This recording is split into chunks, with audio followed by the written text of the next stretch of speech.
Hi, I'm Niki Strealy, registered dietitian, and I wanted to talk about this cheat sheet that I worked with Jocelyn and the FODZYME team on. So when I first talk to patients after they've completed their reintroduction, we talk about what the future looks like for them. And for some patients, that might mean eating a little bit less of a particular FODMAP. And for other patients, they might be interested in how can I eat these foods that do cause symptoms. So one of the ways I introduce it is I talk about different types of enzymes that we can use to allow them to be able to eat certain foods. And how I talk about it initially is I say, some of the different FODMAP enzymes that have been around for a really long time. First example I usually give is Beano, because a lot of people are familiar with that. And I particularly don't love Beano because Beano contains mannitol, which is a known FODMAP, but there are a couple of other brands that I do like to use that contain the active ingredient alpha galactosidase. And so you can see that right here in the middle of this particular chart. And I explain to patients that if your body can't break down a particular FODMAP, then by adding a FODMAP enzyme, this may allow you to be able to eat it without some of those symptoms that are really troublesome, like gas and bloating and abdominal discomfort. So I introduce it by talking about alpha galactosidase first. And then I talk about the next enzyme that a lot of people are familiar with, and that is the lactase enzyme, like the brand Lactate. So a lot of people know that lactose intolerance is very common. And so the lactase enzyme has been around a really long time. And we know it's very, very safe. And so I recommend the lactase enzyme for people who have mild to moderate or even severe lactose intolerance. So those are kind of how I introduce it to patients. And most people have heard at least of one, maybe of both of those particular digestive enzymes. And then I say, okay, so we know that those work, and we have good data and research to show that they do work. And I said, but now we're in this next generation where we're bringing in some different FODMAP enzyme preparations that can combine different FODMAPs, and we can use one enzyme for several FODMAP intolerances. So this is kind of where FODZYME comes in. So you can see on this chart, and one of the things I love about it is looking at all these different types of carbohydrates. You can determine which FODMAP enzyme might be appropriate for your particular patient. Or if you are the person that has FODMAP intolerance, you can look at the FODMAP enzyme and say, oh, this one is probably a good fit for me. So if you look through the different chart here, you can see that on the top level, we've got the fructan group, the inulin, the galacto-oligosaccharides, the fructose, lactose, and polyols. And currently, just so you know, there is no preparation on the market for any of the polyols. So mannitol and sorbitol, there is no digestive enzyme prepared for that yet. However, I've been told that FODZYME is working on that. So hopefully in the future, we will have that as part of the FODZYME. But in the meantime, we do know that FODZYME is really effective for people who have issues or intolerances to the fructan group, also inulin, galacto-oligosaccharides, and the lactose group. So you can see here on the chart, it tells about how much a typical intake might be, what the typical symptoms of intolerance are. And I call it low-hanging fruit. So when you're someone that is like, I just want to be able to go out and eat regular foods, what is something that I can use? And I say, I think FODZYME is a great idea for that. So I've used it for patients for probably the last couple of years. And because digestive enzymes really don't have a lot of, side effects from taking them, it's a pretty easy thing to try. So if it works, great. If it doesn't work, I think it's actually still worth a try, because what if that was allowing you to eat something that you haven't been able to eat for a while, like onions and garlic, because they're so prolific in our food supply. So that's one of the reasons why I actually just love this product so much, because there really isn't any downside to at least giving it a try and seeing if it works for you. And you can see that there are a couple of other different FODMAPs listed here. One of them is fructose. The FODZYME does not contain anything that breaks down fructose, but there is a separate product that does break down fructose. So you can ask your patients that if that's something that they're really concerned about, that they can look into that that product. And so that's what I do when I talk about different FODMAP enzymes with patients.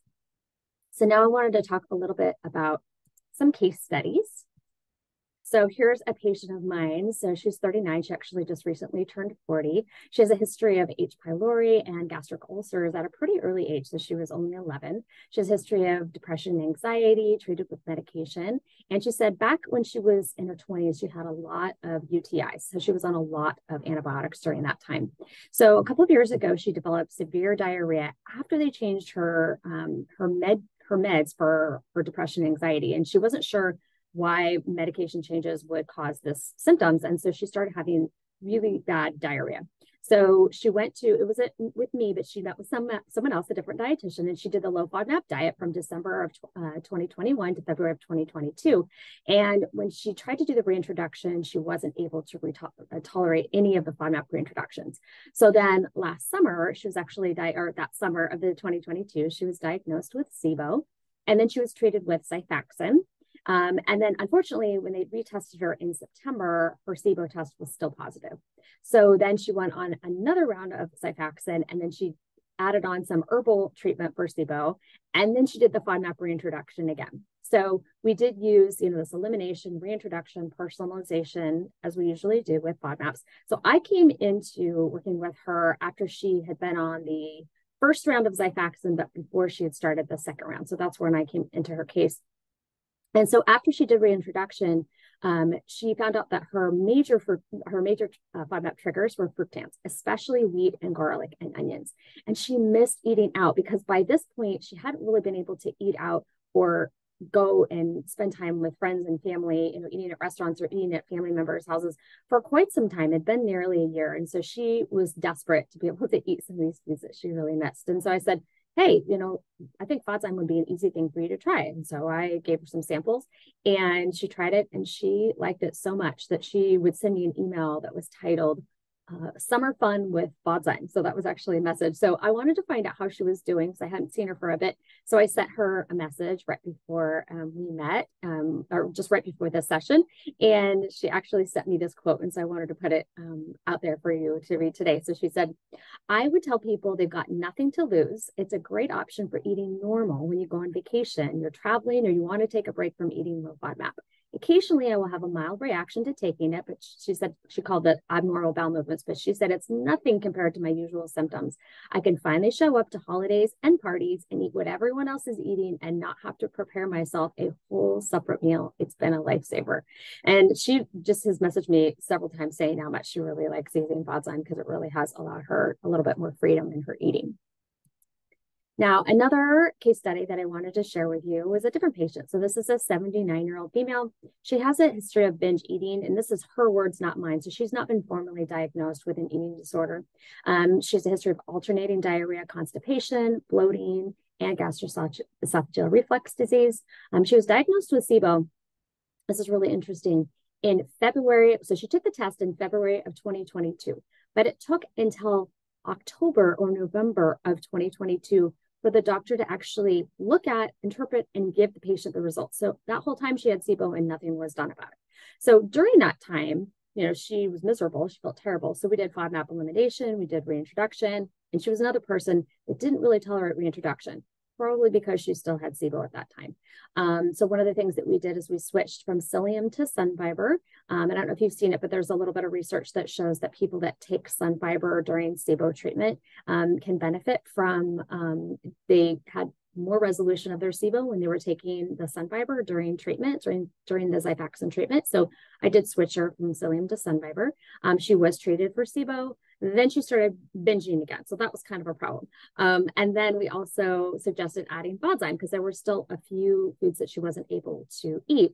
And she's a single woman and she is very active in her community. And so a lot of her socializing is spent with her friends eating out. And so FODZYME sounded like a good addition for her. So the results of this is that she is still managing her binging, so that's been an issue. She's also managing her bowel movements with diet, with fiber and magnesium. So she still sometimes has alternating diarrhea, constipation. But again, she was able to eat out with her friends, again, using FODZYME. And she's, I think, gotten several reshipments of it because she likes it so much because she eats out. So I think it's good to know, like, who is this product good for? And so if you have someone that maybe is an older patient that you don't want to do the full elimination diet with, that you think maybe they would just benefit from adding a little bit of different FODMAP enzyme, this may be a good option for them. Then you don't have to do the full FODMAP elimination diet, or you could do FODMAP gentle and diet, and then you could also add something like FODZYME to it. So I feel like there's a lot of different applications in different patient populations. If you have someone with a formal diagnosed eating disorder and you don't need to be doing a full elimination diet for patients in that category, then using something like FODMAP enzyme, I think would be another great idea. So it's trying to figure out, who's the best candidate for this. And really, there's not really that many people that I don't think would benefit from FODZYME unless they know that their particular triggers are polyols, because there's no digestive enzyme for that particular FODMAP. Or if it's just fructose, then we know that there's a fructose enzyme that's just right for them. But other than that, if they've got an issue with the fructans, they have an issue with the galactans, they have an issue with lactose, then something like FODZYME, I think, would be a great fit for them. So that's just my contribution today. Just a couple of things I wanted to talk about and share with you.